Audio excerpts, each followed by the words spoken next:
You are tuned in to Innovation Ball. Subscribe.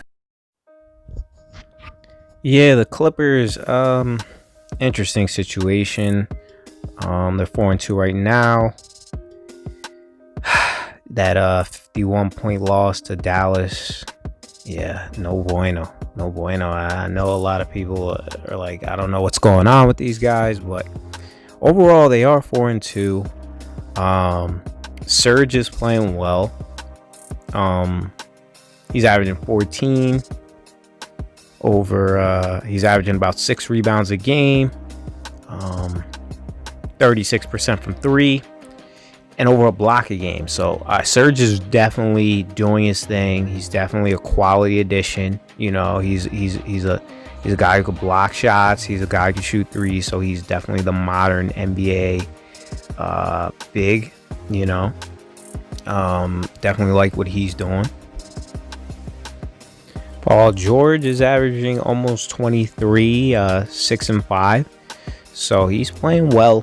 I think, you know, he's had some time to kind of rest up, and he can get back to playing the kind of defense that he's known for, kind of being like the quintessential 3-and-D guy. Him and you know, and Kawhi Leonard, probably the two best two-way players in the league, along with Jaylen Brown, who's balling out of control this year. I really feel like Jaylen Brown is as good a player as Jason Tatum.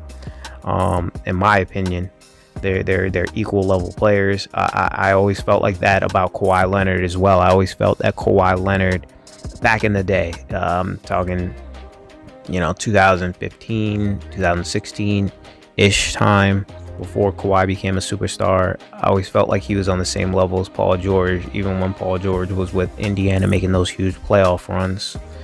And I think the same about Jaylen Brown. But back to the Clippers, I do think they'll be all right.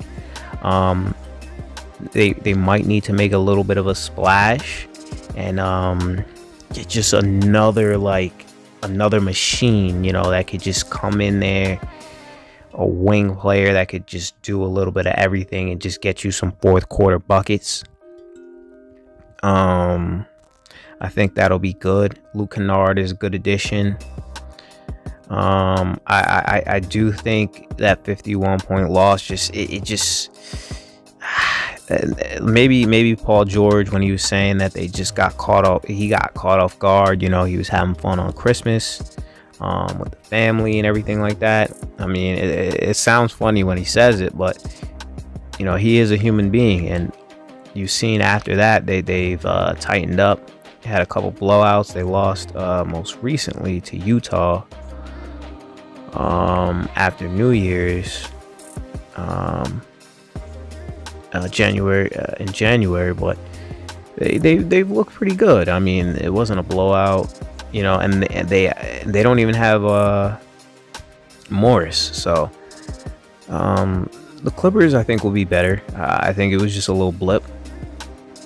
And obviously Kawhi wasn't playing, but I don't know if Kawhi not playing should have you lose by 51. That's a pretty monumental loss. But I think the Clips will be all right. What do you think? Subscribe.